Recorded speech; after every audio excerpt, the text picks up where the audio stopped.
So good afternoon. Yeah, it's November 9. So 11/9. And so we're here at this is the parking lot of New Star Resort and Casino. Antay-gidrop. So we're going to the exit na. And today we're gonna talk about, Cebu as a retirement haven. Diba ka ng retirement haven for elderly ka naman, or ka naman, early retirement. So how it should be, we should market this as a good retirement haven, diba? Because I recently met, I went to Cafe Laguna gahapon. Hilayan, I met a follower, a subscriber. Hello JP. He's JP from California. He said he retired. They sold their property in Orange County. Then they moved here. So they moved here. They bought condos there is a Cebu. And yeah, they are retiring here. So mana akong ingon ba na we should keep one na many are considering retiring here in the Philippines. Not only in Cebu especially for people who are anad, who are used to living in a city. I think Cebu can fill their needs. Na they have they have some some sort of semblance lang sa restaurants, the city life, the buildings, the beautiful restaurants, the food. Diba? Eh, usay naman may punta og nagi standards sa food. Not every island can provide, and I say Cebu is capable. Manila could be too hectic for some. Punto na ba? Some people love it here because it's still laid back, but you get the comforts of city living, and of course casino, restaurants, casino, and I think we should market that. Yan mga Cebu City at mga leaders sa Cebu. Instead of thinking of increasing the taxes na sobrahan na tong increase ang property taxes, why not we make it moderate lang, manageable, competitive, na dili siya makikompete sa Manila when it comes to taxes,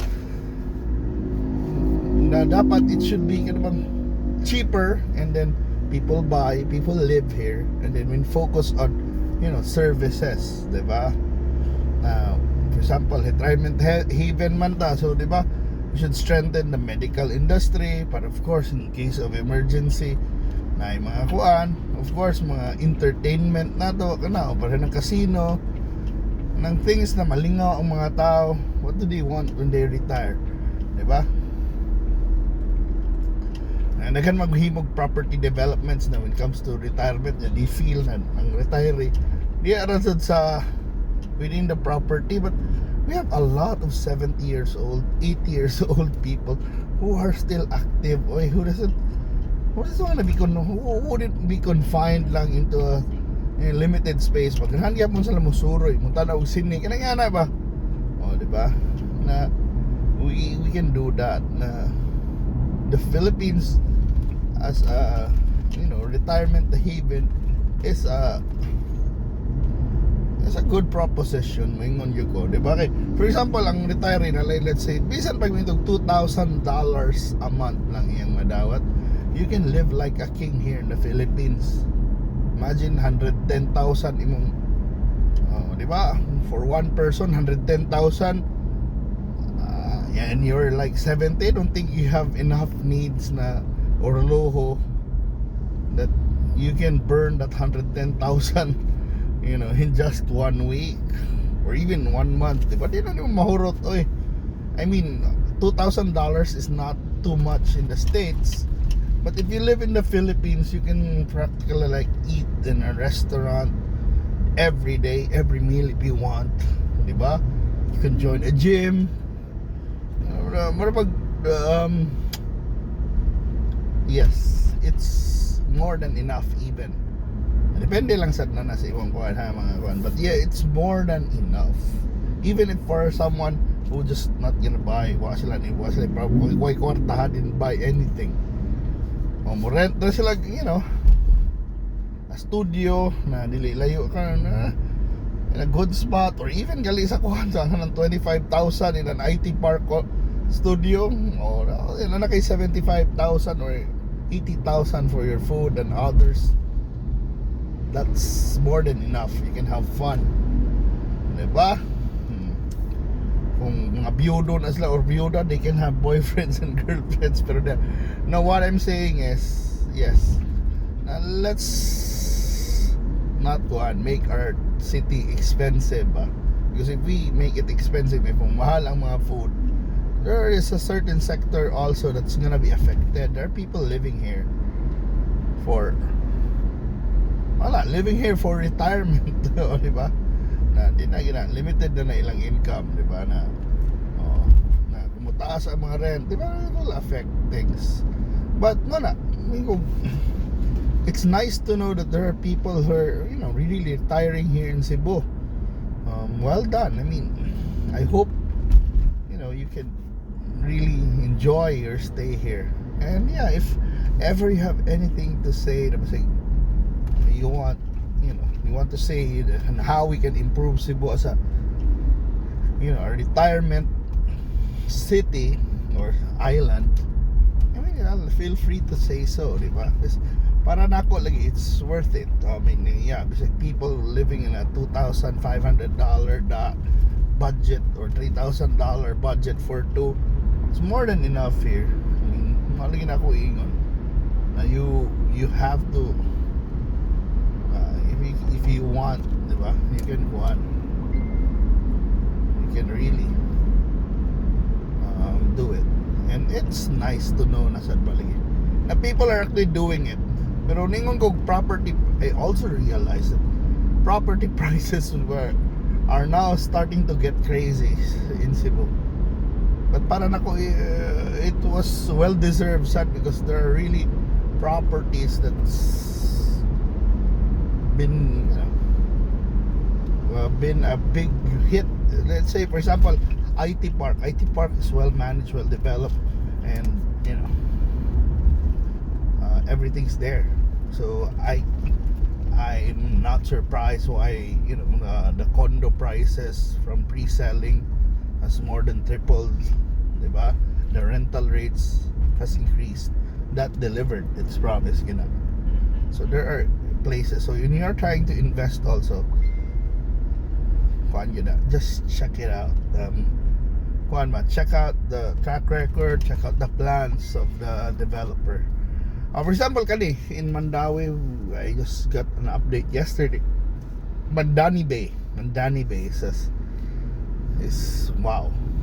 Like imagine buying 9 million studios at 300,000 per square meter. Wow.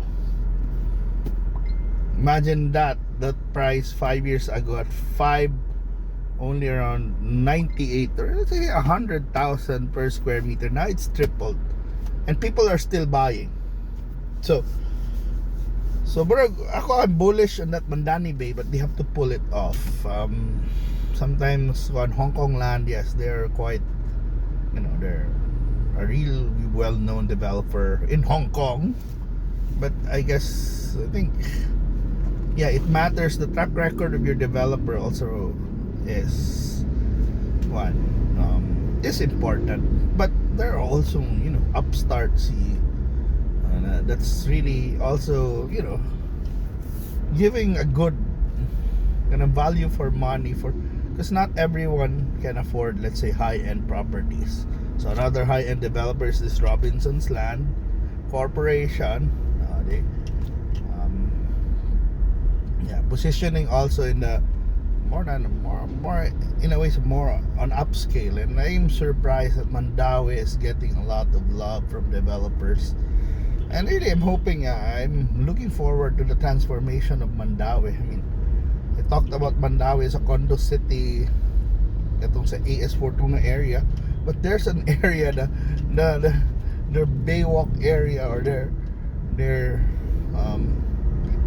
harbor area is also going to be transformed in a couple of years, which is quite interesting also, because Ana, kani diri dapita, kaning reclamation area, there'll be the Mantawi Development of Robinson's Land Corporation. And the Mandani Bay is coming along well. Mandani Bay Key is practically sold out. They'll be launching the new phase 3 on next year. And then of course, Mandani, so Mandani Bay, well, the suites are also what? Yeah, people are moving in, or people are living there. So interesting times ahead, yeah. And I guess a lot of retirees will flock in really nice developments. So mana. And I guess if you are working abroad right now, so I'm slowly showing you, this is simple, yeah. You can retire here. Yeah, mostly I'm showing you the city, but this is just a few minutes, or let's say an hour away from the beach, from the mountains, from waterfalls. Kuan na kay ba? I mean, you can get really the best of both worlds here. So come on guys, visit Cebu. Bye bye bye.